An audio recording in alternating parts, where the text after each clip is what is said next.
Tsy ho voalohany fanjakana naovinana ny volan'ireo fianarana nandray ny mpianatra malagasy any Chine raha nambaran'ny sekretera jeneraly ministera ny fampianarana ambony sy ny fikarohana siantifika Horace Cassien. Tafakatra roa faingo 7 tapitrisa euro izany hoe 7 miliara ariary mahery ny vola tsy vombola voalohany fanjakana andoavan'ireo vatsim-pianaran'ny mpianatra 270 any Chine. Toeram-pivarotana 20 tafo ahitana mpivarotra 300 no may alina teny amin'ny tsenany Andrianjaka Isotry. Valeo tsy tapitrisa ariary no faty antoka, adiny roa sasany voavofeny afo, tsy nitovy hevitra momba ny iverenana miasa mpivarotra androany. Firy amintsika malagasy no matadidiny andiny telo amin'ny hira-pirenena malagasy ankehitriny, firy ihany koa no mihira mifo rehefa miredona ny hira-pirenena. Zava-bita miavaka eran-tany, nekeny Guinness des Records ny nataon'ny vahoaka ny Bangladesh ny 20 martsa farany teo. Teletso no niara-ny redona ny hira-pirenena izy ireo. Ny andindinin'izay avetrany.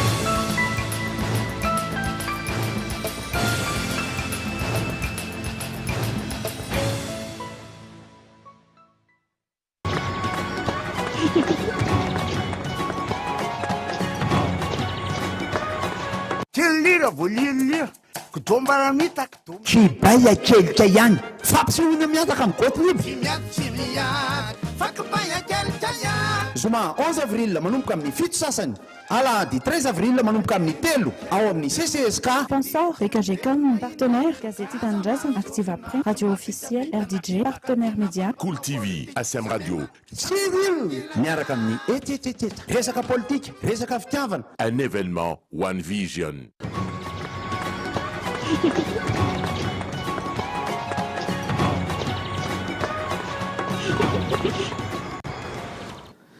Ny fotoanan'ny fampahalalam-baovao no arahinao amin'izao ora izao. Miaraba tompoko lahy, makasitraka tompoko vavy no ety am-piandohana manasanao mpanajana anaraka ity fampahalalam-baovao ity hatramin'ny farany. Eo amin'ny pejin'ny politika no anomboantsika izany fampahalalam-baovao izany, tsy ho atoato ny ahafahan'ireo nanao sesitany tenany iverina an-tanindrazana raha ny fehi-kevitry ny atrikasa voalohany naharitra 2 andro izay nokarakarainy ny filan-kevitry ny fampihavanana malagasy izay ny farana eo tolakandro io tetsy amin'ny hôtel Panorama Andrinarivo.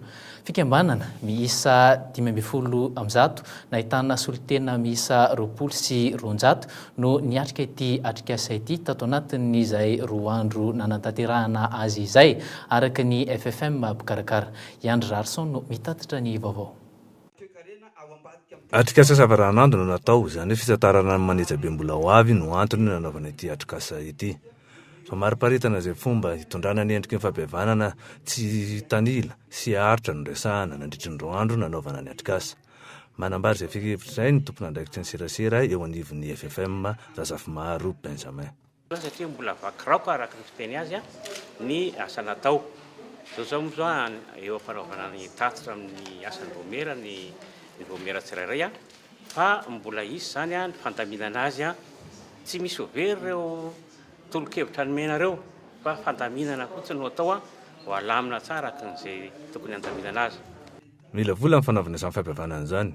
Hatramin'izao nefa dia mbola tsy hita sotra mazava no enti-manana amin'izany fa manantena kosa ny FFM fa handray anjara lehibe amin'ny fampihavanana samy malagasy ny olo-pirenena tsirairay izay manantena fitoniana sy fihavanana maharitra eto amin'ny firenena sy ny fampandrosoana mirindra isam-paritra fa indrindra moa fa ny fitondrana foibe. Ny teti-bola moa dia izay teti-bola omena eo izay natanterahana satria ny sisa moa izany rehefa vita ny dingana any amin'ny faritra sy ny fanaovana ny atelier dia ny loha no ampiasaina fa angamba ny loha sy dia ilana vola be manahoana fa dia ny fiaraha-miasa no atao hifanakalo-hevitra, hifanatona, misy expert ao alaina ny vola moa izany dia hoe zantsika hoe hita eo ihany tsy atao sakana ny fiheverana azy ny resa-bola ary tokony vonona amin'izany rehetrarehetra na ny fotoanam-panjakana. Afa-po amin'ny teatrikasa ity ary ve ny mpandray anjara toy izao ny fanahiko. Mikasiany amin'izy ity zany dia nisy tokoa ny resaka natsipy-taofo hoe tokony iveren'izy ireo fa tsy tena lavabe moa zany mikasiany amin'izay. Dia takizany koa ny fiverenan'ireo exilé politique nisy teny ihany koa natsipy mikasiany amin'izay fa tsy lavabe le izy fa foy ihany le ady-hevitra.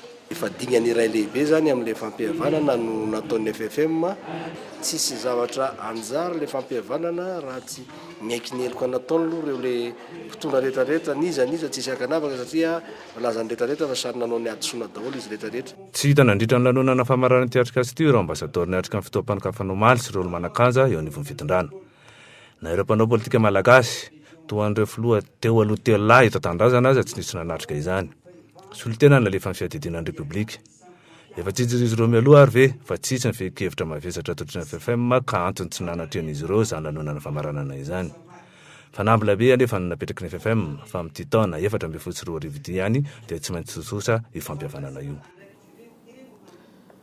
Fa makasika ny fanolorana anarana eo amin'ny toeran'ny Prime Ministre ny Republika fahaefatra dia nitoy nanomboka tamin'ny 4 ora tolakandro teo ny fandraisan'ny filoham-pirenena ery Rajaonarimampianina ireo olona natolotra ny antoko politika sy vondrona politika eo amin'ny toeran'ny Prime Ministre teny amin'ny lapam-panjakana Iavoloha mialohan'ny anapahany hevitra amin'ny sy anindreny izay olona izay fantany sy hitany ary tsapany fa afaka miara-miasa amin'ny akaiky amin'ny anatanterahana ny programanasa izay nofaritany ampandrosoana ny firenena malagasy. Iandry Rarson ihany no mitatitra ny vaovao. Anarana misy 5 mahery no anarana voaray amin'ny filoham-pirenena hatramin'izao araka ny vaovao voaray. Anarana izay mbola mipetraka tanteraka Tsimbaratelona ankamaroan'izy ireo. Vinavina avokoa ny andretra satria dia mitandrina fatratra amin'ny fitazomana ao Tsimbaratelo ny anarana natolon'ny Prime Ministre na ireo antoko politika na ireo vondra politika. Inona ny eo anivon'ny fiadidinan'ny Republika aza. Ireo filohana antoko sy filohana vondrona politika dia samy mametraka ny ahihana amin'izao fahanginana lehibe avy amin'ny filoha izao. Hatramin'izao ihany koa dia mbola tsy tanteraka amin'ny fiainana atao amin'izy ireo sy ny filoha. Ireo olona voatontonony reto anefa raha anontanian'ny mpanao gazety dia mifitanteraka ihany koa ny anity vava. Ny pahalalana anontaniana mikasika maharaky ny lalam-pandrenana na ity fandraisan'ireo olona natolotra Prime Ministre atao amin'ny filoham-pirenena ity dia nanambara fa fotoana tokony aneo am-pikambana eo aniva fitsarana avy momba ny lalam-pandrena. Ny heviny mazava faran'izay aingana izao. Anjara asany tanteraka maneho ny maharaky ny lalam-pandrenana fiainana io na tsy misy mametra-panontaniana aminy aza ho fitandrovana amin'ny mahatanto andalana sy republikanina a Madagasikara. Fa mbola hijanona eo amin'izay tontolon'ny politika izay hatrany tsy voaka mandritra n'ity fivorinana ny filan-kevitra ambonin'ny mpitsara ity ny mpikambana roa avy amin'izy ireo izay tokony anatevina ny HCC. Io no nisongadina androany nandritra ny fotoam-panokafana ny fivorim-be ataon'ireo izay aharitra 3 andro. Sambany teo amin'ny tantaran'ny filan-kevitra ambonin'ny mpitsara na ny CSM zany no nisy filoham-pirenena izay filohan'ny CSM no tonga nanatrika ny fivoriana ara-potoana fanao ny io maraina io dia tsy tsara lalàna. Arahantsika vetrany ny fanandadiany hiarahana amin'ny Iandry Rarson hatrany. Taorian'ny fivoriana teo amin'ny filoham-pirenena sy mpikambana anivon'ny filan-kevitra izay tsy azo natrehan'ny mpanao gazety no notikanana tamin'ny fomba ofisialy ny fanatsarana sy fanamboarana ny trano fiasan'ireo mpitsara. Dia torolalana sy torohevitra izay hoentina hamaritra ny fomba fiasa ataon'ny filan-kevitra ambonin'ny mpitsara no torohevitra nomen'ny filoham-pirenena tao. Nararotina koa izay fotoana izay moa satria ity trano ity dia trano anankiroa ihany, efitrano anankiroa ihany no niasan'olona eo amin'ny 30 lasaka kely teo hatramin'izay nanaovana ny asan'ny filan-kevitra ambonin'ny mpitsara dia nasiana fanatsarana sy fanamboarana izy ity mba ho lasa toerana mba azo iainana sy iasana arak'izao hitanareo zao. Nandritra fotoana ihany koa no nahafantarana fa tsy amin'ity fivoriana ity ny fotoana anaovana ny fifidianana ireo mpitsara misy roa ho solitenan'ny CSM eo anivon'ny fitsarana avy momba ny lalam-pandrenana. Amin'ny HCC iny angambo mbola mety misy vanim-potoana manaraka no andonina an'izay zavatra zay. Dia fanapahan-kevitra satria mbola mivory zahay izao mety manana torolalana sy sosikevitra amin'io ny filohan'ny filan-kevitra ambonin'ny mpitsara dia mety izy no ilazana zany araka ny zay mety azy. Mpanao gazety maro ny tonga tena toerana nanantena ny trandraka vaovao mikasika amin'ny fanendrenan'ny Prime Ministre sy ny toetra raha misy eto amin'ny firenena. Saingy nilaza ny tompona andraikitra ny tserasera avy amin'ny fiadidinan'ny Republika fa tsy mbola itsao ny fotoana iresan'ny filoha amin'ny mpanao gazety. Mbola baranky lehibe ho an'ny rehetra treto ny fotoana sy ny andro hanendreny filoham-pirenena izao lehibe ny gouvernemanta vaovao. Fa itodika iny Tsimbazatsika ao anatin'ity fanadihadiana ity mitaky ny karaman'ny solombavambahoaka ny birao maharitra ny anteny miram-pirenena tamin'ny alalan'ny questeur voalohan'ny anteny miram-pirenena androany. Ny antson'ny mpanao gazety ny solombavambahoaka Mapara avy any Ambovombe androany nanambara izany. Solon-tsakafo ary nandritra n'ireny fivoriana nataon'ny anteny miram-pirenena ireny nanaovana fifidianana ny braomaritra ireny no takin'izy ireo amin'ny izany fangatahana izany. Andeha arahana avy hatrany ny fanampanazavana. No ny antony izay tsy miankina aminay dia tsy mbola mivoaka ny tambokaraman'izy ireo hatramin'izao fotoana iresahantsika izao. Mariko etoana nefa fa efa ela nalefa eo anivon'ny ministeran'ny vola sy ny teti-bolam-panjakana ny volavolan'ny didim-panjakana mifanaraka amin'izany. Kanefa dia mbola tsy nisy valiny mazava tsara hatramin'izao. Izany hoe efa tsy eto ampelatanana intsony ny famahana ny olana mikasika ny tambokaraman'ireo solombavambahoaka. Raha ny tokony ho izy moa ny raha karama toy itony dia tsy maintsy avoaka avy hatrany vatany vao ampidirina eo anivon'ny ministera tompon'andraikitra ny antota taratasy mifandraika amin'izany. Tsy tomponantoka amin'izay tsy fisian'ny karama na tambokarama izay ny kestora voalohany na ny biro maharitra fa efa nanao ny dingana rehetra araka ny lalàna mba hahazahoana izany karama sy tambokarama izany. Makasika izay fitakina izay moa dia niezaka nanontany solombavambahoaka maromaro ny mpanao gazety Teny Toerana ary fantatra ny momba ny hevitr'izy ireo ary nivoatra tamin'izany fa tsy mbola lahara-pahamehana ho an'ny solombavambahoaka aloha ny fakana izany fitakina izany tambokarama izany hatreto. Manoloana ny toedrara politika moa izany ankehitriny. Vaovao makasika ny trangam-piarahamonina kosa indray, valonjato tapitrisa ariary no entana lasa lavenona tetsy Isotry Alina. Afo ny tsoalatsala no hita tao amin'ny tsena n'Andrianjaka, tokony ho tamin'ny 7 ora sasany teo eo. Avy amin'ny fivarotan-tsakafo tao an'ny tao tsimitsena no niatombohan'izany afo izany raha ny tombatomba ny lehibean'ny tsena. Na dia tonga aza ny tonga ara-potoana ny mpamonjy vonina Teny Toerana dia adiny roa sasany tateoriana vao voafehy ny afo noho ny fitsokan'ny rivotra. Ho an'ny Andrano Maraina kosa indray dia ny famalina ny iverenana mivarotra makasika izay. Arahantsika avy hatrany ny fanadidina. Tsy nanaiky ny ampijanonana ny tsena ao anatin'ny fotoana voafetra ny mpivarotra teto amin'ny tsena n'Andrianjaka. Fantany vao vita ny fanadiovana dia iverina hivarotra izy ireo raha ny fanazavana. Anisan'ny fipetra no raisin'ny lehiben-tsena sy ny solotenan'ny komuna nefa izay fandaminana izay. Misy araka izany ny fifampiresana teo amin'ny rotonta. Etaninao zany mivarotra aloha anadio dia rehefa avy eo miandry ny fandaminana avy any amin'ny fiadidinan'ny tanàna Antananarivo zany tsika. Tsy moramora zany aloha prezidentina no mitondra an'ireo olona ireo satria taona maro zany nefa mitondrako an'ireo fa noho ny hoe fahaizana maka ny sain'ilay olona tsirairay zany dia mba milamina ihany izy. Fa kosa ny amin'izao fahavoazana lehibe izao zany dia tena miangavy mihitsy zany hoe aleo izay alaina tsirairay ry zareo alaina ohatra hoe akana isaky ny ohatra hoe mpanakalo zany akana ohatra olona roa. Milaza indray hoe salamizao dia fandaminana fotsiny ilay izy fa tsy misy resaka hoe nininina mihitsy. Zay zany tokony ho azavaina roa ao. Efa nisy ny fanentanana nataon'ny lehiben'ny tsena tamin'ny alalan'ny afisy ary tafiditra tao anatin'izany ny fipetra tokony ho raisin'ny mpivarotra mamilatra ny entany ao an-tsena.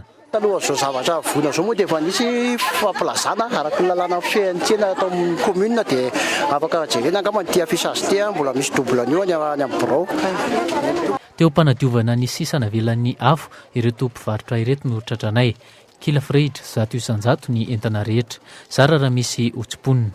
Mahatratra 20 tafo no mahita amin'ity alina ity raha toka 720 sy 800 sy 3,000 metatra toratro ny haben'ny tsena dia 700 ireo no kilan'ny afo.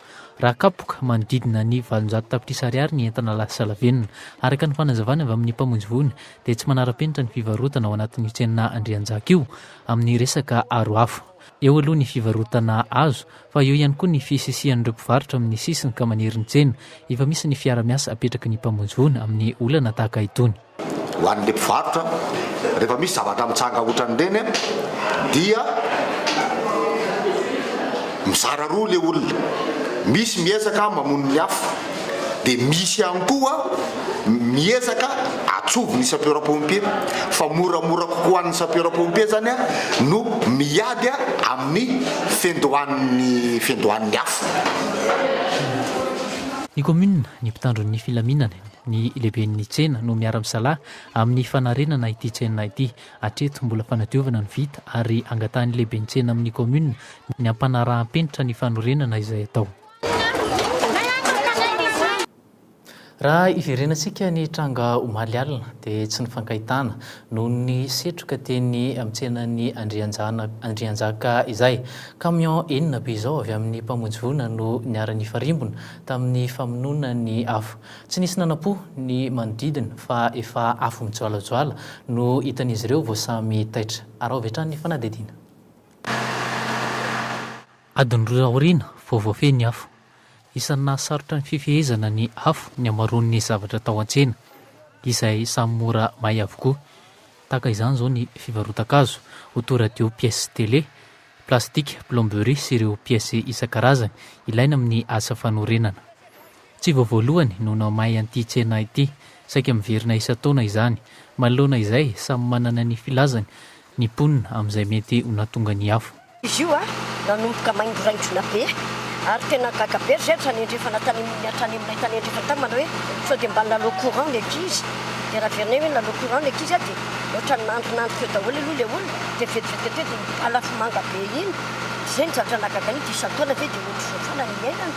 Fa ohatrany tao ampovoany nisy lelana afo kely niainga avao ampovoany avao zany le izy dia rehefa niainga le lelana afo nanitatra be nankaty amin'izay amin'le izy misy rivotra. Zavatra hitako zay arian'ny be mipetraka dia lelana afo be dia ohatrany tavatava be ao tanàna dia tonga dia nakasa teny ambony tafo dia jery an'ly izy dia efa olona be da be ka iny eo dia tranombay.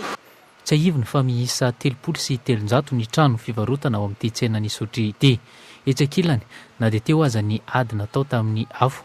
Isan'ny zavatra nampanahirana ihany koa ny fiambenana ny tsena sy ireo manodidina manoloana ireo mpanararoatra. Manoloana izany misy ny fepetra no raisin'ny lehiben'ny tsena nandritra ny alina iny. Efa nilazana zany zareo teo anivon'ny polisy-pirenena izay miara-miasa akaiky amin'ny fitandrona filaminana momba ny tsena indrindra efa nangatahana taminy momba ny sécurisation efa hitanareo teo ngamba misy emo ny pompier moa reo hitantsika efa perinasa reo. Saika tsy naharaka ny ranon'ny mpamonjy voana teto, ny afo anefa vao mainka mijoalajoala. Ny mpivarotra raha teo tsy nisy nanana extincteur amin'onona ny afo. Etsy ankilan'izay tsy nahazo ny idiran'izaniza intsony ny tao an-tsena ankoatra ny mpamonjy voana. Tsy nisy azo ny raisina intsony ny entana rehetra tao. Fa tiantoka tanteraka moa no azon'ireto ny arandoza ireto tamin'iny firetana iny. Saingy tsy misy manana assurance na iray azy ireo mpivarotra mahay omaly ireo. Taitra tamin'ny torimasina ireo mpivarotra azo tamin'iny farotra maro teto Andrenivohitra androany raha nare an'iny famaizana iny. Tapa-kevitra ny manokana andray fepetra manokana moa zany iarovan-tena amin'ny afo izy ireo hatreto anefa sahiran-tsaina amin'ny fitadiavam-baolana ny ankamaroan'izany mpivarotra izany. Dia raha antsika vetrany ny fanadidina. Tsy miala lavitra ny tsenan'Andrianjaka eto ampiteto no mivarotra ireo mpivarokazo. Tampoka tamin'izy ireo ny firetana tamin'iny alina iny ary hatreto tsy mahatapaka hevitra na inona ny ankamaroany amin'ny fitadiavana vahaolana maharitra ialana amin'ny firetana tahaka ireny. Na dia misy aza ny fepetra noraisin'ny lehiben'ny tsenan'ny hazo hatramin'izay iarovana amin'izay mety ho firetana dia tsy nisy nanaja izany. Tsy misy mahazo manao afo kitay zany eto anatin'ny tsena. Tsisy mahazo mandrehatra afo. Ny électricité nga dia faharoa nofa netanina daholo ny olona hoe mba hivanana extincteur afarafaratsy ny anankiray isaky ny tsena. Efa betsaka ihany ny manana, mbola betsaka moa tsy manana hatramin'izao. Vola manodidina ny 30 tapitrisa ariary isam-bolana no mihodina amin'ny tsenan'ny hazo iray raha ny fanazavana azo tetỳ an-toerana. Anahirana no hieritrretana fa ao anatin'ny sekondra iray dia ola venona avokoa izay tarehim-bola izay. Samy manana ny vinavinany iarovan-tena amin'ny afo araka izany ny mpivarotra. Ny fepetra raisiny manoloana ny momba ny afo dia mampiasa an'ilay extincteur zay. Hatreto zany nareo mbola tsy manana? Mbola tsy manana ao zay eo tsy ny vidy zany. Favaka ihany satria Andriamanitra mahay zava-drehetra, mahay mamono ny afo izy ary mahay mandrehatra an'io. Ka raha teo voaro amin'ny loza ianao dia tsisy ohatran'ny mananki-po amin'Andriamanitra ihany amin'izao fiainana izao mba hananana mba hisy fiarovana zany eo amin'ny zavatra rehetra izay atao. Itsakilan'izay nefa tsy misy tamin'ireo mpivarotra ireo no nanao fiantohana na iray aza, tsy hitovy amin'ny fantiantoka misy fiantohana ny fantiantoka ireto mpivarotra ireto, na izany azy fepetra afaka vao afaka mianoka izay fiantohana izay. Dia trano brika dia tafo fanitso, faratrano hoe trano azo ohatraohatran'izay zany tsy azo assurena. Trano reny le any ambanivohitra le tovopetahany reny koa tsy azo assurena zany reny, fa trano briky mankatra eo amin'ny trano briky zany. Dia tafo fanitso ihany koa fa raha vao tafo bozaka koa dia tsy miassure koa.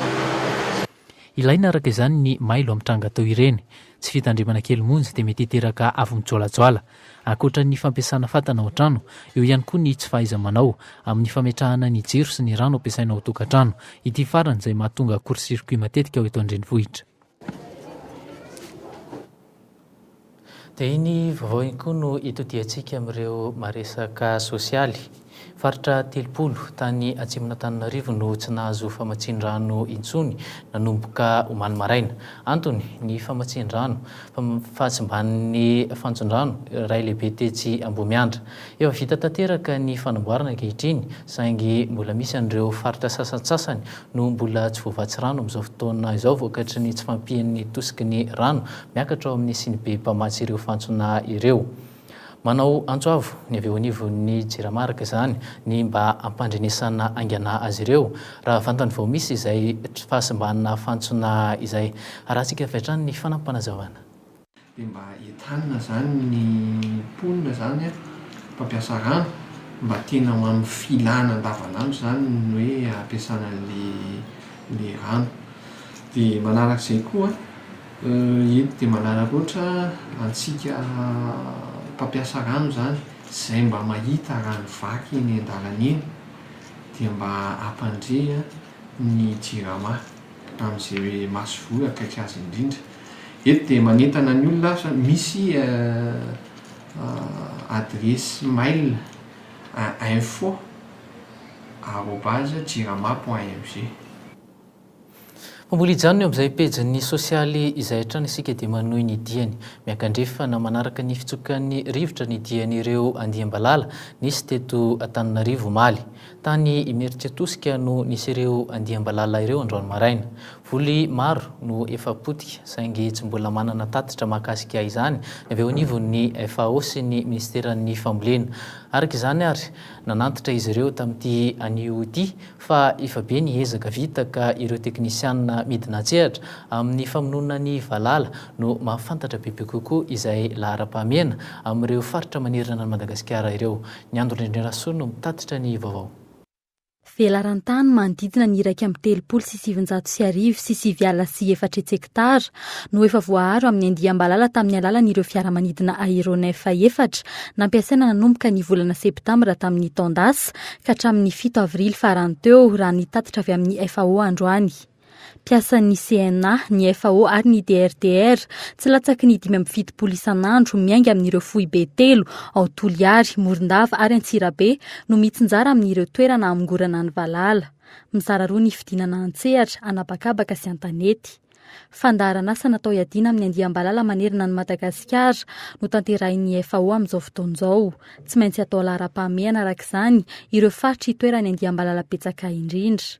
Tsy mbola ireo andiam-balala ny azo any Imeritsy Tosika avy teto Antananarivo raha nambarany ny tompon'andraikitra. Ny olana teto an-toerana zany ary zao any any Antsirabe amintsika miteny zao eo an-tampon-tanàna eo ny valala fa tsisy azo atao aminy satria voalohany manidina tsy azony le ty mandeha tongotra ny tifitra azy eny manidina eny tsy azony eny. Ny hélico sy ny avion tsy afaka andraraka fanafody satria ao amin'ny toerana misy olombelona, misy olona, misy biby, sarotra be zany no handraraka fanafody eo an-tapon'ny ville, ao amin'ny tapon'ny tanàna. Fa rehefa mitoerana tsisy ponina be ohatran'izao izy da rofana amin'izay izy raha ny akom-baovao avy any Mery Tsiatosika efa nahatratra hatramin'ny 520 kilometatra ny halavan'ny Andiambalala tany an-toerana izay namotika volo-maro toy ny tsaramaso ny mangahazo. Tranga tsy azo idovirana ny fahampitehan'ny voly ho an'ny fatra sy santsasany noho ny tombontsoan'ny firenena iray manontolo tsy maintsy atao laharam-pahamehana.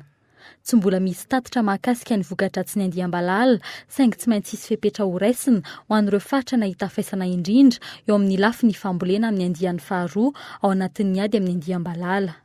Tsy afaka andraisana fepetra mialoha ny fandalovan'ireo Andiambalala amin'ny toerana nafaritra iray. Le climat ou la météo est assez instable et où les vents changent très souvent de direction. Et ce sont les vents qui guident les criquets. C'est rare que les criquets... Fiovan'ny toetry ny andro no antony mahatonga ny fiovan'ny fitsokan'ny rivotra. Manaraka ny fitsokan'ny rivotra nefa ny dian'ireo Andiambalala. Mahalana ny fanoheran'ireo Andiambalala ny fitsokan'ny rivotra. Noho izany dia tsy afaka fatarana mialoha ny lalan'ny Andiambalala vitsy anisa toy izay mandalo teto Antananarivo. Possible d'anticiper le déplacement de quelques essaims. Il est possible d'anticiper les grandes tendances, mais pas le déplacement de quelques essaims en particulier. Mbola ampy ny hoenti-manana na ara-bola na ara-pitaovana eo am-pelatanan'ny FAO amin'ny ady amin'ny Valala ho an'ny andiany voalohany izay diavina amin'izao fotoana izao.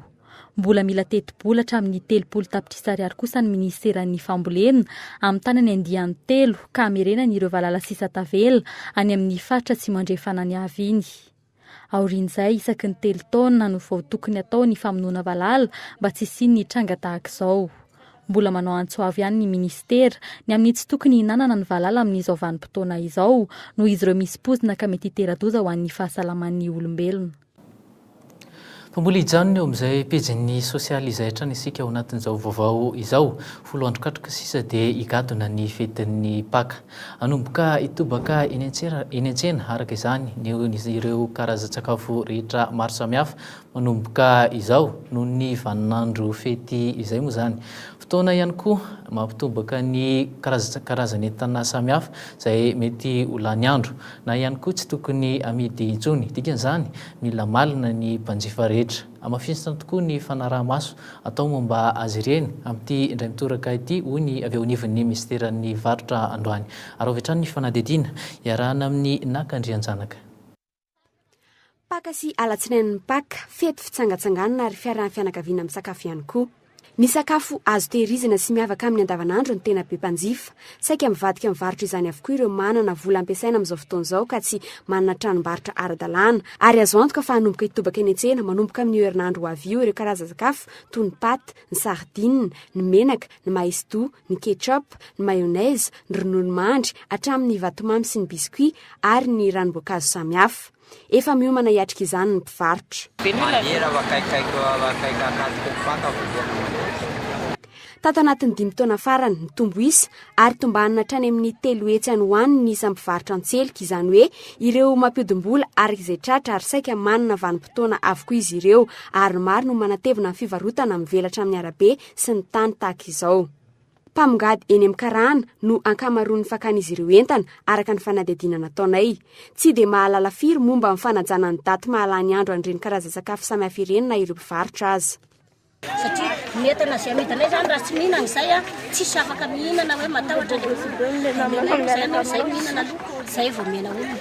Zavatra amidy izany manko sarobidy be satria haina le izy raha ohatra ka misy mahafaty ny olona izay ny voalohany satria zavatra amidinay ity. Tonga dia efa misy daty ny garantie dia misy sanction vahany ny sasany. Misy vahana. Misy vahana dia mihinana izy voalandrana. Misy ihany koa ny fidinana ifontony. Isan'ny 3 volana ataon'ny mpiasan'ny ministera mivarotra mba amin'ny komuna manara-maso ny entana mivoaka eny amin'ireny mpamongady ireny. Sazy miampy fandaovana lamandy avy hatrany no azon'ireo trano mpamongady raha toa ka mbola mitahiry sakafo efa lany ny andro. Malina misazy mety azo azy ihany koa noho izany ireto farany ka mini mandefa mora ireny entana ireny amin'ireo mpivarotra amoron-dalana. Ary izy ireo indray no tsy maintsy manao izay ahalafosany aingana. Tsy ilana-karatra mahampanenjara matianina ny fividianana entana amin'ny mpamongady tahaka izao. Ny anay zany tena marina zany raha vao entana lany daty dia efa akaiky lany daty efa hitanay hoe efa akaiky le daty dia liquidenay mora be le entana dia amin'izay mba lasa vetivety kely le izy. tranga mety iseho ihany koa ary tokony hahamailo ny rehetra amin'ny fanjifanany sakafo ny fisiany entana izay efa voafafa ny daty manondro ny tsy tokony hinanana azy ireny intsony. Araka ny fanazavan'ny ministera mivarotra, efa nisy ireo mpandrara sasana na voasambotra sy voasazy noho io fomba iray io. Rehefa vanim-potoana fety tahaka izao no ahitana izany matetika ka ilaina ny famelony rehetra. Eo amin'ny lafiny fahasalamana kosa indray aretina mpahazon'ny olona betsaka eto Madagasikara ny aretin'ny voa fantatry ny maro amin'ny hoe insuffisance rénale. Araka izany enina hetsy isan-kerinandro no lany amin'io fitsaboana io. Tato anatin'ny fito taona impolomonja ireo marary voa manana fahafahamanao mitsabo tena. Isan'ny fitsaboana azo atao ny fandidiana sy fanoloana ny voa na ihany koa ny hémodialyse zany. Ity faran'izay fitsaboana ny voa efa misy eto Madagasikara. Zorakotondrina no ndeha mitatitra anao izay vaovao zay. Tsy misy soratra aretina hita avy ety ivelany ny aretin'ny voa raha vao mitomboka. Ho an'ireo marary voa na tratry ny insuffisance rénale eto amintsika, efa any amin'ny dingana farany ity aretina ity vao hita soratra. Manao sarotra nefa ny fitsaboana rehefa tonga amin'ny toerana io. Rehefa tonga amin'ny fahasimbany tanteraka ny voa dia lafo dia lafo ny fitsaboana. Satria taovy ankinaniana ny voa raha tsy asiana fitsaboana dia maningotraina zany ny aretin'ny voa rehefa tonga amin'izay faran'izay. Dia ilay fitsaboana kosa nefa dia mandany hatramin'ny enina hetsy isan-kerinandro ny marara manao an'ilay antsoina hoe dialyse. Fitsaboana isan'ny aingana indrindra ho an'ny voa efa simba be loatra ny fanaovana ny grefy. Tsy mbola misy eto Madagasikara nefa izy ity. Ny fitsaboana amin'ny alalan'ny dialyse atao amin'ny rà na ny hémodialyse no azo atao eto. Toeram-pitsaboana 5 nefa misy azy eto Andrenivohitra ary ray kosa any Toamasina. Ny fitsaboana ny voa zany raha ny marina dia alohan'ny hatongavana hatrany amin'ny insuffisance rénale terminale no tokony atao. Dia ny voalohany indrindra dia tokony ho fitiliana. Fitiliana misy fahavazana ve ny voa satria ny voa dia taova mangingina na marary azy izy tsisy trangana aretina hita ny marary sy manodidina azy mihitsy. Raha tsy efa tena misy fahavazana be ny voa tsy mba misy trangana aretina kanefa amin'izay fotoan'izay dia mety efa tara loatra ihany. Izay zany mahatonga ny hoe matetika ny marary malagasy dia efa tonga amin'ilay insuffisance rénale terminale izay vao tonga eny amin'ny toeram-pitsaboana. Nefa amin'ny fotoana io tsy misy fanasitranana azo atao amin'ilay voa intsony fa fanoloana ny voa amin'ny asany sisa no atao. Hémodialyse na fanadiovana ny rà amin'ny alalan'ny fitaovana hafa ety ivelan'ny vatana. Izany no fitsaboana efa azo atao eto amintsika. Nosafidian'ny SMN na ny Société Malagasy de Néphrologie hankalazana ny andro maneran-tany ho an'ny voa ny ivitoerana FUNES. Ity ivitoerana ity izay isan'ireo manana toerana sy fitaovana ahafahana mitsabo ny voa amin'ny alalan'ny hémodialyse eto Andrenivohitra. Hatramin'ny taona 7 ny sokafany, efa nisy 80 eo ireo tratry ny insuffisance rénale no nitsabo tena tao amin'ny fitoerana. Efatrora no lany marary anaovana dialyse iray. Ho an'ny ity toerana ety amintsika miteny amin'izao fotoana zao 210 000 ariary zany ny fanaovana ny dialyse eto. Tsy mitondra ny ninona tsony le marary avy any. Be dia be toy hoe misy resaka consommable lafo be, rein artificiel, ligne artério-veineuse be dia be, bicarbonate de sodium. Ho an'ity toerana ity zany tsy mitondra ny ninona tsony le marary reo. Fa tonga dia mitonga izy avy any dia manao an'ilay resaka dialyse, manao an'ilay traitement izy dia afaka mandeha izy avy eo. Efa manam-pahaizana maro ny malagasy afaka mitsabo ny insuffisance rénale. Efa eo andalam-pandinihana ihany koa ny fananganana toerana ahafahana manantotosa ny grefy ny voa eto Madagasikara. Tetikasa izay efa nanaovan'ireo ao amin'ny SMN Fikonando tamin'ny volana Martsa lasa teo. Lafo mavao afa-tanteraka kosa indray raha tokony ho fantatra androany dia niembotra indray ny fotoana amohan'ny vondrana Europeana ny fanapahan-kevitra mikasika ny fivoahan'ny Madagasikara ao anatin'ny listra be na tsy moa zany. Ny sabotsy izao vao atao ny famakina ny valin'ny fitsarana. Raha tsy ivina ny tantara dia io no antodian'ny ACM tany Europa farany teo. Dia raha tsika vitrany izay fanadihadiana izay iarahana amin'ny mpanao gazety Ilda Senjo. Nandrasana ao amin'ity andro ity ny fivoahana izay tatitry ny vondrona Europeana izay. Ny taratasy voarain'ny aviation civile de Madagascar kosa no nampafantatra fa ny sabotsy ho avy izao indray vao fantatra ny valitenin'ireo firenena 20 ny tsara ity raharahan'i Madagasikara sy ny Air Madagascar ity. Aorian'ny fivoahana izany amin'ny gazety ofisialy ny vondrona Europeana vao fantatsika eto Madagasikara na ivoaka na tsy amin'ilay listra be ny kompani mpitaterana anapakapaka malagasy. Vokatry tsy fahafana misidina ny lanitra Europeo tsy maintsy manofa laharana amin'ny firenena vahiny isika malagasy vao afaka mampiasa ilay Airbus A340-300. Lafo ny vola alohan'ny kompania antsika amin'io kompania vahiny io aorian'ny fivoahana amin'io listra be io no afaka amerina ny laharan'ireo fiaramanidina ireo amin'ny laharana malagasy isika etsy ankilan'izay. Efa miomana amin'ny fanitarana ny seranam-piaramanidina etsy Ivato ihany koa ny eo anivon'ny ADEMA. Nivoaka tamin'ity herinandro ity ny tolo-barotra mikasika izany fanitarana ny seranana ho afaka mandray fiaramanidina goavana toy ny Airbus A340 sy Boeing 777 roa miaraka no atao amin'izany araka ny vinavina izay efa napetraka tamin'ny taona 2010. Hoy tarina 500 metatra araka izany ny pista fidinan'ny fiaramanidina ary amin'ny taona 720 sy 2010 any vao tena anomboka ny asa famatsim-bola japonais no anatanterahana izany. Fa vola mitentina 2,7 sy 700 faingo 7 tapitrisa ariary izany hoe saram-pianarana 2 volana ihany no zakan'ny kitapo-mbola mpanjakana andoavana ireo vanjim-pianaran'ny mpianatra any Chine amin'izao fotoana izao. Saram-pianarana 420 volana no tsy voaloha amin'izao fotoana izao, efa voarahona tsy azo hianatra intsony ireo mpianatra ireo any an-toerana ary tsy ho afaka hiatrika ny fanadinana famaranana ny fianarana intsony. Nanao antsoava araka izany izy ireo tamin'ny fanjakana malagasy amin'ny fanaovana izany vola izany amin'ity farany herinandro ity. Iltasy Njoatrano no mitatitra ny vaovao. Tsy voalohan'ny fanjakana na oviana ireo volan'ny fianarana nandray ny mpianatra malagasy any Chine raha ny nambaran'ny sekretera jeneraly ny ministeran'ny fampianarana ambony sy ny fikarohana siantifika Horace Gassien. Tafakatra 2.7 tapitrisa euro izany hoe 7 miliara ariary mahery izany vola tsy mbola voaloha izany.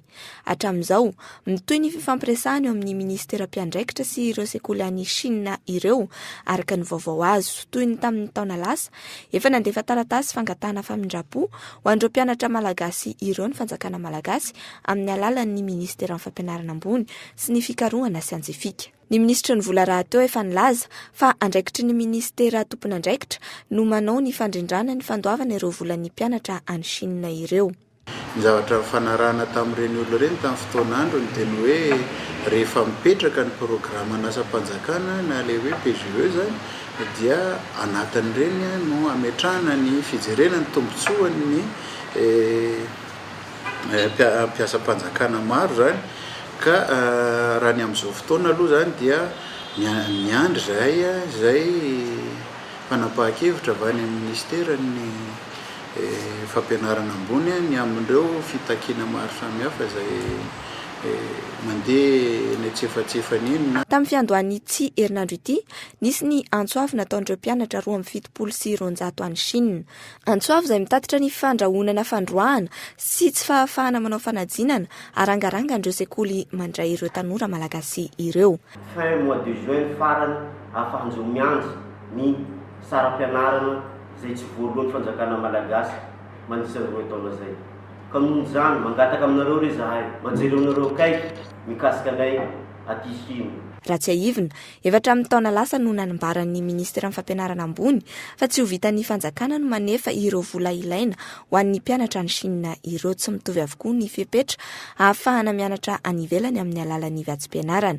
Miankina amin'ny firenena tsirairay miara-miasa amin'ny Madagasikara izany. Amin'ity taon'ity misokatra androany ny fandraisana ny atota taratasin'ireo mpianatra liana ny ahazo vatsim-pianarana andalim-pahaizana ny Etats-Unis. Sapam-pianarana 4 mitodika amin'ny fampandrosoana no andraisana ireo mpianatra malagasy amin'izany. Lafo vaovao makasika ny fitaterana anabakabaka kosa indray dia tsy amin'ny alalan'ny entana hoentin'ny mpandeha amin'ny fiaramanidina ihany fa mety hanondranana antsokosoky ihany koa ny fandefasana entana amin'ny alalan'ireo tambazotra mpandefa entana samihafa eto Madagasikara.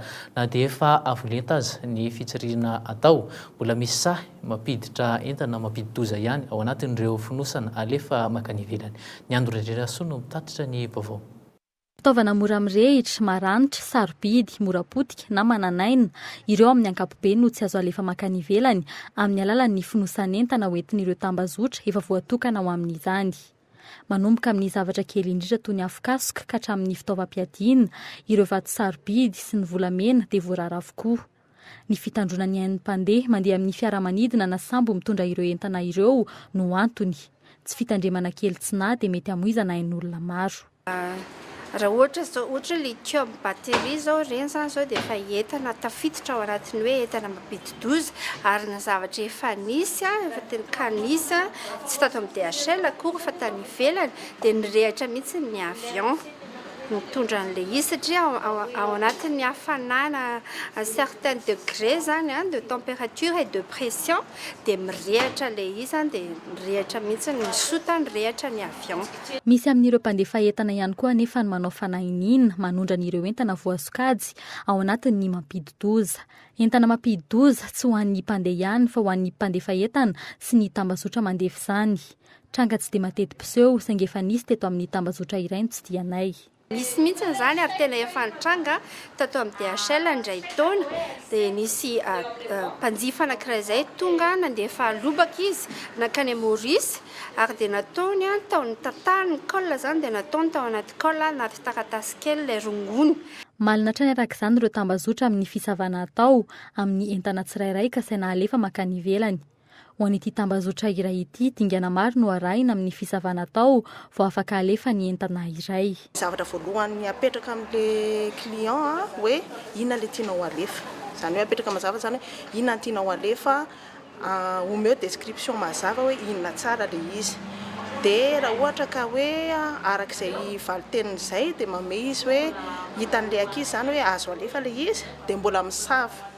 Zany hoe ny olona zany tsy voatery teny mazava hoe zao avy ilay izy fa manana obligation izahay misava ny entana io dia alefa ny vato indray ny entana dia tonga ny vato mbola mandalo scanner indray mandeha dia amin'io scanner io tena azontsika atao hoe verification farany amin'ny entana. Tsy misy fetra ny lanjan'ny entana afaka alefa amin'itony karazana tambazotro tony.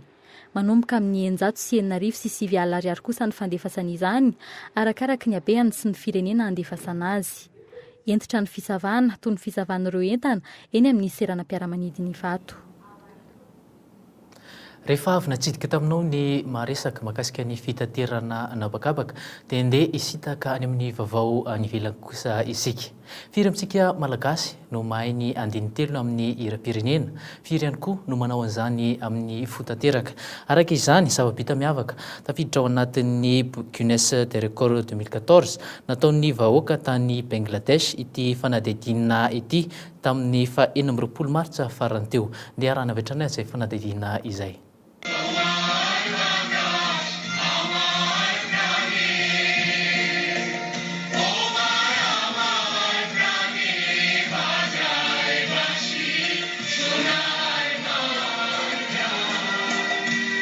Ny keny Guinness zava-bita miavaka maneran-tany ity fiarana indray mirediny ny hira-pirenena tao Bangladesh ity. Izay jeren'ny maso rakotr'olona avokoa. Efa mahatratra ho telo hetsy ireto vahoaka avy amin'ny faritra samihafa tonga nanome voninahitra ny fetim-pirenena ary miaraka ny redina ny hiram-pirenena. Nahavariana ny nahitany mitondra nyity hevitra ity. Nahitana taratra ny filasan-tsain'ny vahoaka Bangladesh ny zavan-tranga ary navarina. Toy ny olona iray ihany izy ireo ny redina ny hiram-pirenena. Sambany no namory vahoaka toy izao ny stadiny Dhaka izay foto-drafitrasa isan'ny lehibe indrindra ny antoerana no sady mazaka olona marobe toy izao. Miofaofa ny saina miloko maitso sy mena, ireo vahoaka rahateo miakanjo mitovy loko amin'ny sainam-pirenena. Fandroana izao i Bangladesh no nahazo ny diplôman'ny Guinness amin'ny famoriana vahoaka toy izao. Tamin'ny taon-dasa teto amin'ity toerana ity ihany no nahavitana ny sarin'ny sainam-pirenena lehibe indrindra maneran-tany ity firenena ity. Nahavory vahoaka 7 sy 4 alina ity stady iray ity tamin'izay fotoana izay.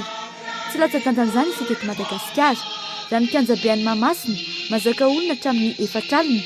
Isan'ny kianja lehibe indrindra ety amin'ny ranomasimbe indiana ny Coliseum Natsinjombe. Mety hita ety amintsika ve ny hoe indray andro ny 24 Jona. Maninona moa raha atao amin'ity taona ity mihitsy? Zany hoe malagasy marobe no remana koako sy manezaka mafy mihira ny tanindrazana malala tahaka izao.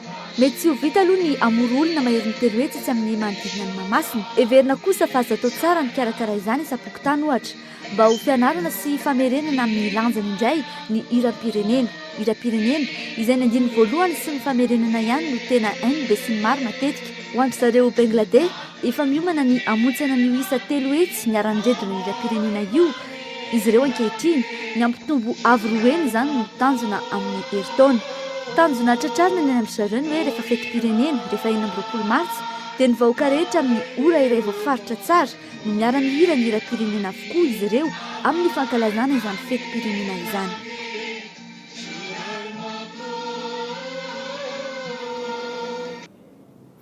tapitra ny vaovao tamin'ity androany ity, ankasitrany ianao tompoko lasy tompoko vavy, nanarika izany hatramin'ny faran'ny veloma tompoka.